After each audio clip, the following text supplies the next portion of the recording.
Hey guys, thanks for joining me today. I'm Mark, this is Spiguyver Backpacking, and today I'm out in the Lake District, the northern part of England.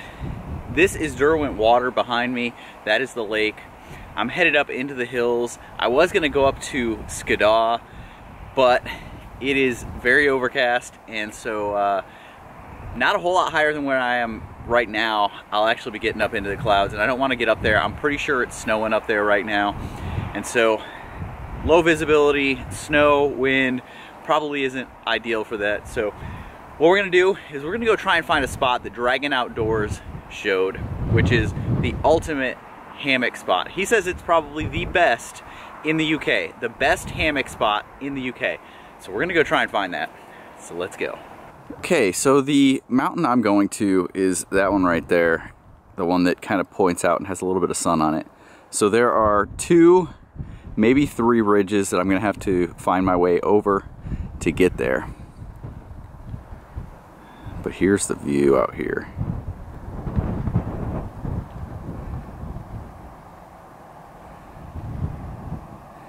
Absolutely incredible.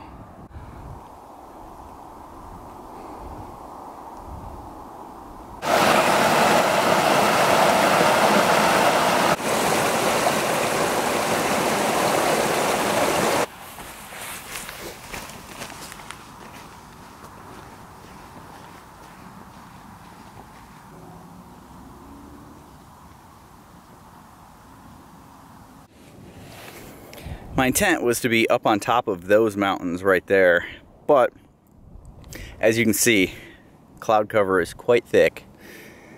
I believe it's snowing up there, and yeah, just not a smart decision. Better decision is to do what I'm doing right here. There may be some days when you can pick all those out. Today is not that day. I'm about to be fully up in the clouds.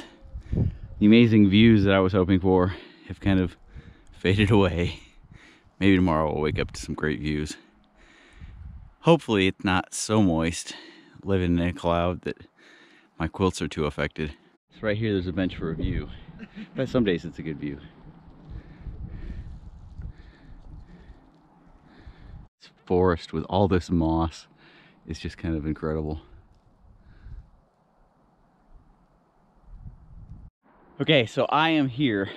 I got down a little bit and I looked over and I saw a stump, and I was like, that stump looks like it's on the edge of kind of a pretty steep embankment. It looks really familiar. So Dragon Outdoors kind of gave me an idea of where to go. I actually had figured it out pretty well. I'd circled it on a map and said, I think it's right here. And he was like, yeah, it's in that general area. So got to keep it a secret, but this spot right here is, someone's already really set it up well for a hammock spot.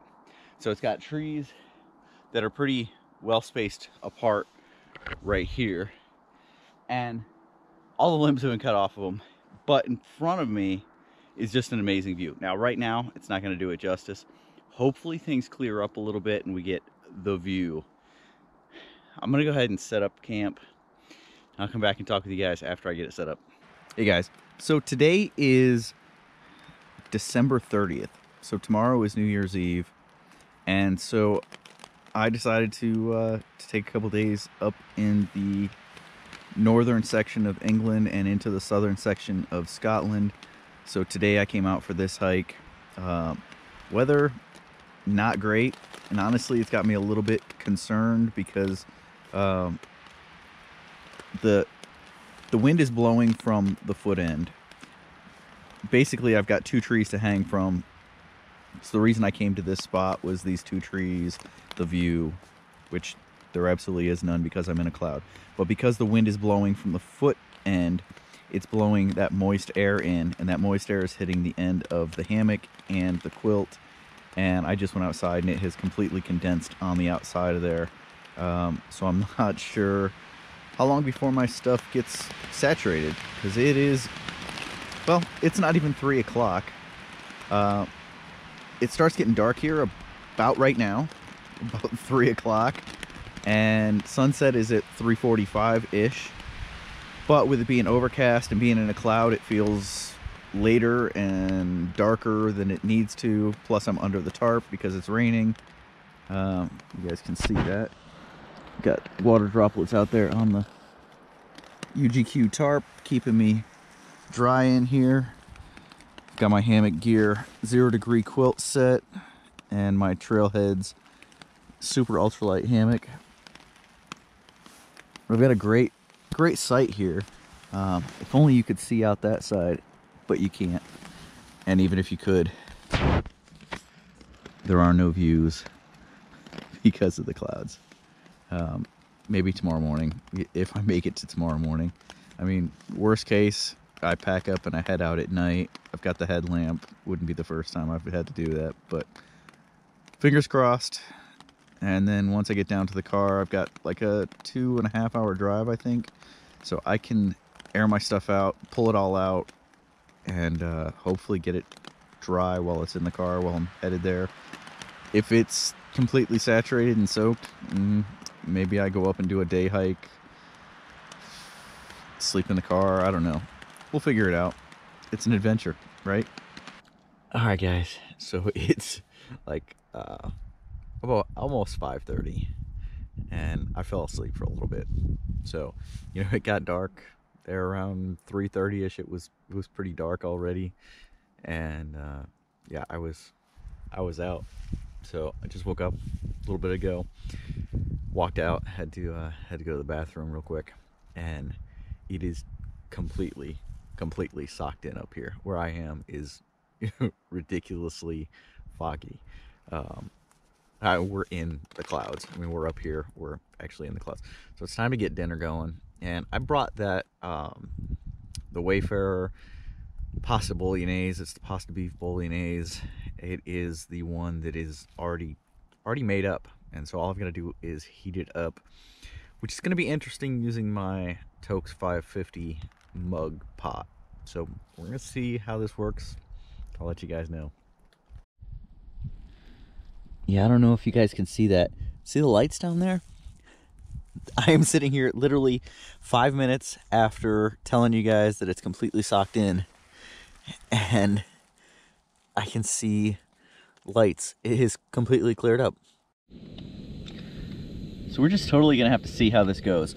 As you can see, I've got the meal in there, and there's water in the pot, but there's, you know, more than half, because the water's only filled to about here, because when it boils, I don't want it boiling over. So the water's only gonna be heating that stuff down there, so I'm probably gonna have to take it off the heat, mush it up, swish it around several times, and I can't put a lid on there, so it's gonna take a little bit longer to boil.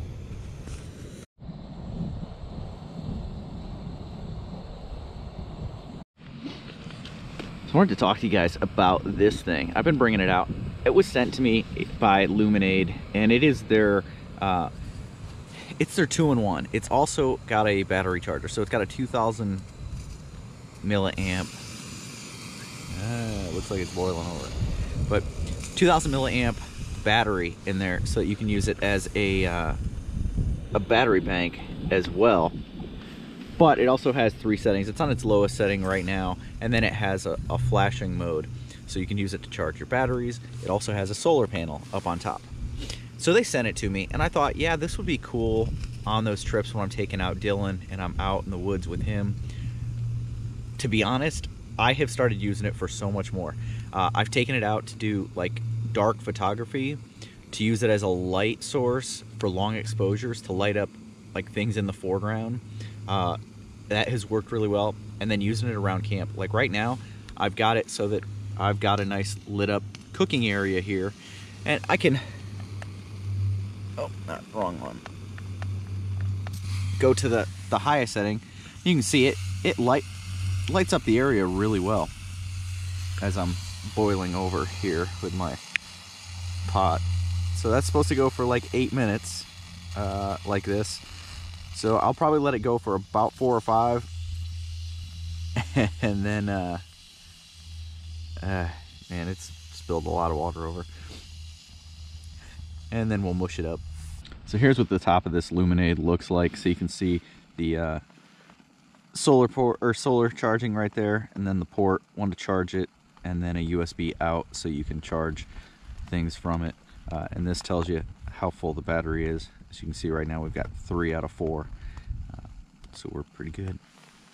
Okay, so I've mixed it up a couple of times, and it's been sitting in this water. I'm gonna save the water for coffee for tomorrow. I'm just gonna leave it in there. I'd cleaned off the packet pretty well, so I'm not too worried about that. All right, moment of truth. Tearing this thing open. Now, one of the things this thing has going for it is it feels like it's got a lot of sauce in there. And I am a person, I like a lot of sauce. It smells pretty good. Let's stir this thing up, make sure that all the hot and cooler parts are mixed up pretty well.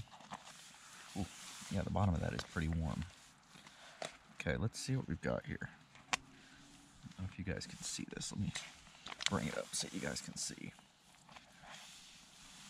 It looks like pretty good pasta, meat sauce, and it is pretty warm.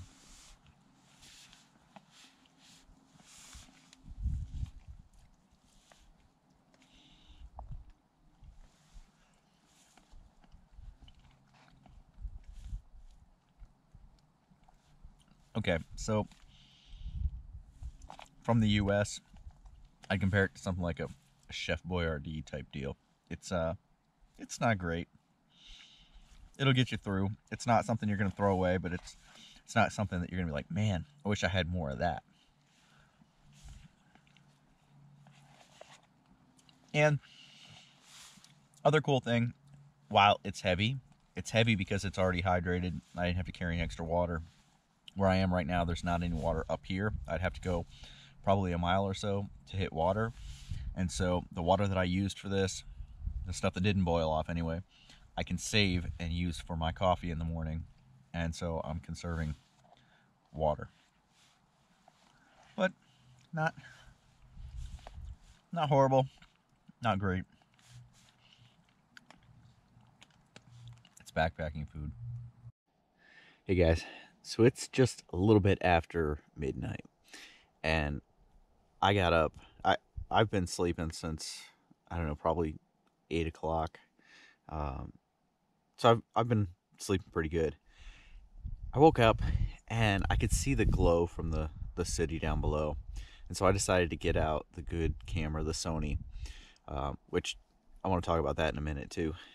But I decided to get that out, and I've been playing around doing some night shots with it, and I got some really what, at least on the little screen of my Sony, look like amazing shots. So I'm hoping they're as good as I think they are, as they looked. I'll throw them in this video so you guys get to see what I was able to capture, but some of it looks really cool. And I'm really looking forward to tomorrow night when I'm up in Scotland, because the park that I'm going to, Galloway Forest Park, is actually a they call it a dark sky park. So there is 0 light pollution in the park. According to their stuff, it's like the perfect place for astronomers to go and play around. And so they've actually got select spots in the park to set up and do that kind of stuff. Now, I said I was going to talk about the Sony. Earlier on in this video, quite a bit of the footage was from the Sony, and anytime I'm doing any moving or hand holding of the Sony, especially with this 16mm lens, the shakiness is very, very evident. But this is 2 trips in a row that the GoPro has decided to just die on me.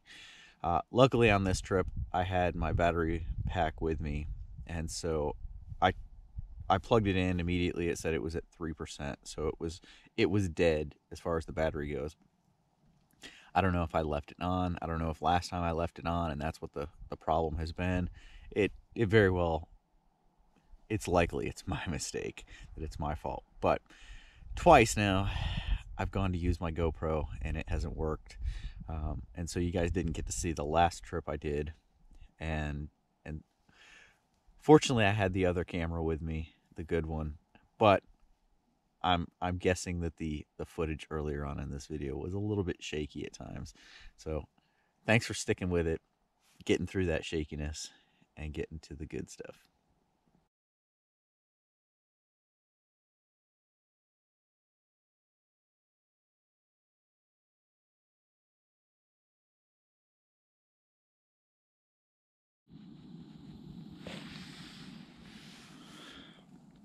Good morning.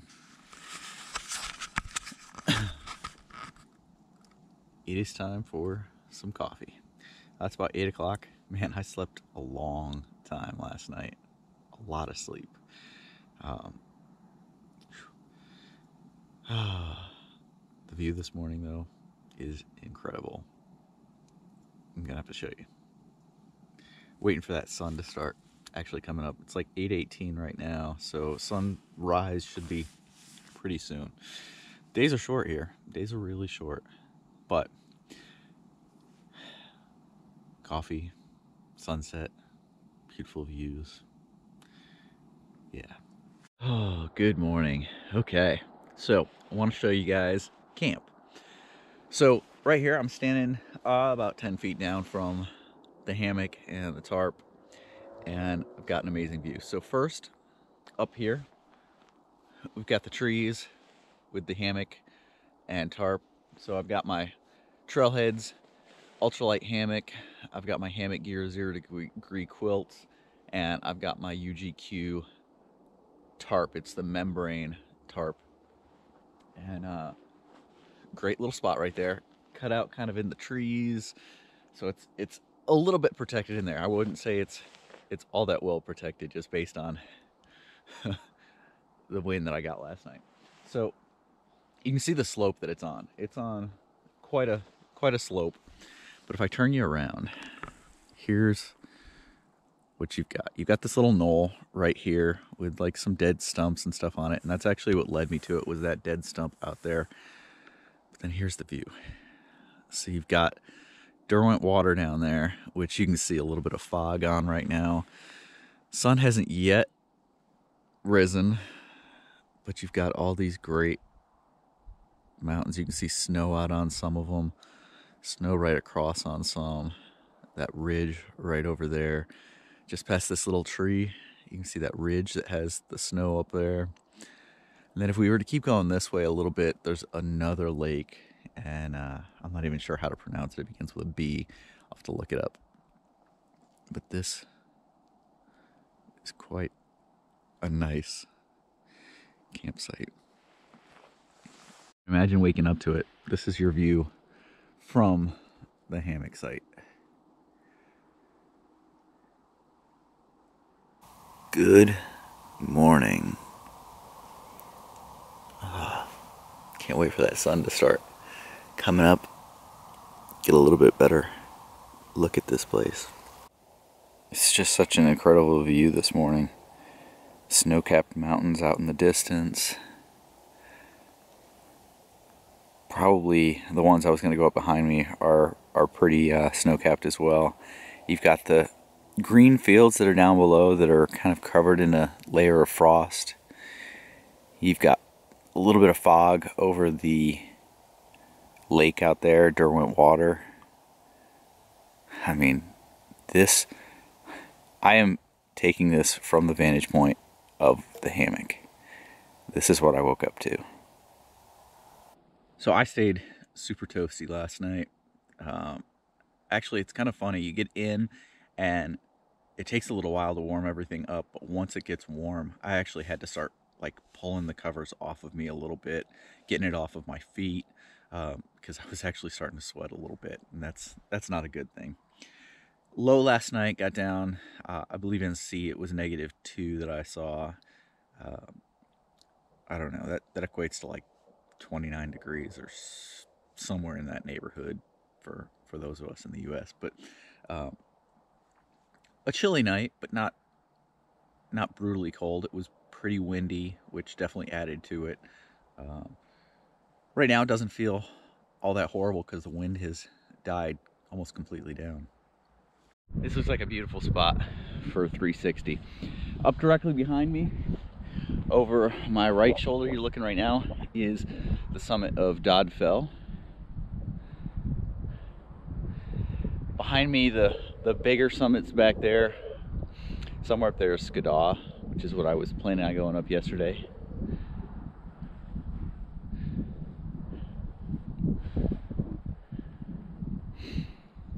Just beautiful, beautiful views all around. It is a little after 9 o'clock. It's like 9:15, and the sun's truly not even up yet. It just shows you how short the days are here.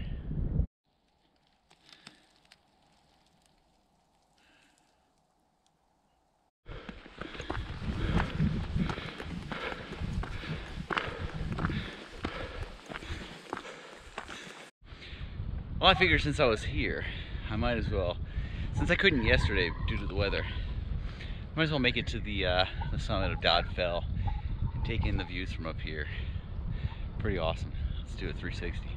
And I'll apologize right now, the sun is in a spot that's probably going to blind you for a second.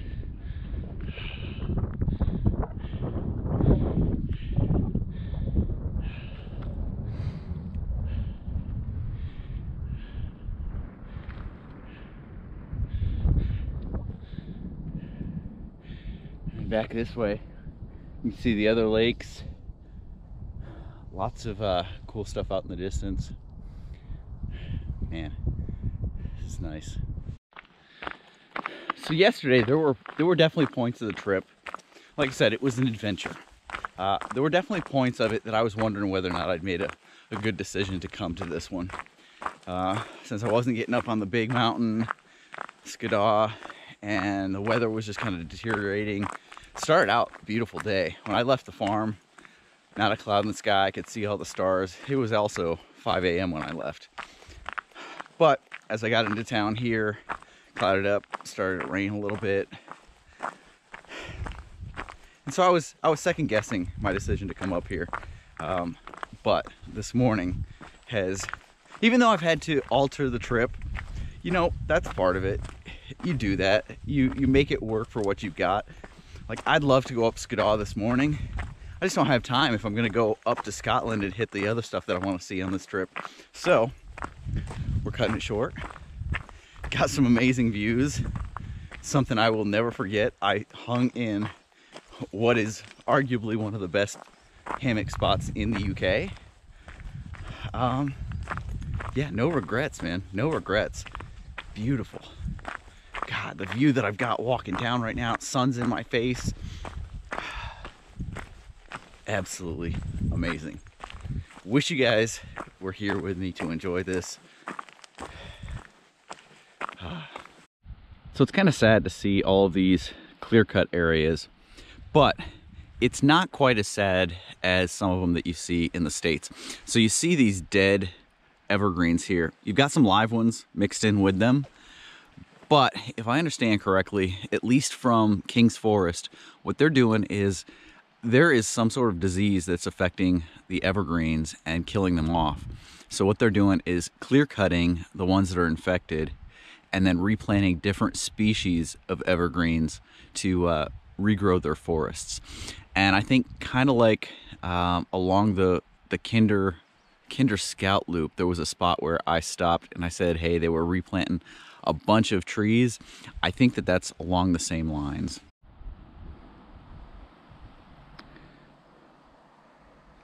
This is one of the steeper bits going down. There's the trail. All right, guys, so I am back in the car, finished up this hike, about to drive up to Scotland to hit the next hike. So come along with me on that one. It's gonna be a good time. I appreciate you guys checking me out on this one, coming along. Hope you guys enjoyed it as much as I did. I will see you guys down the trail.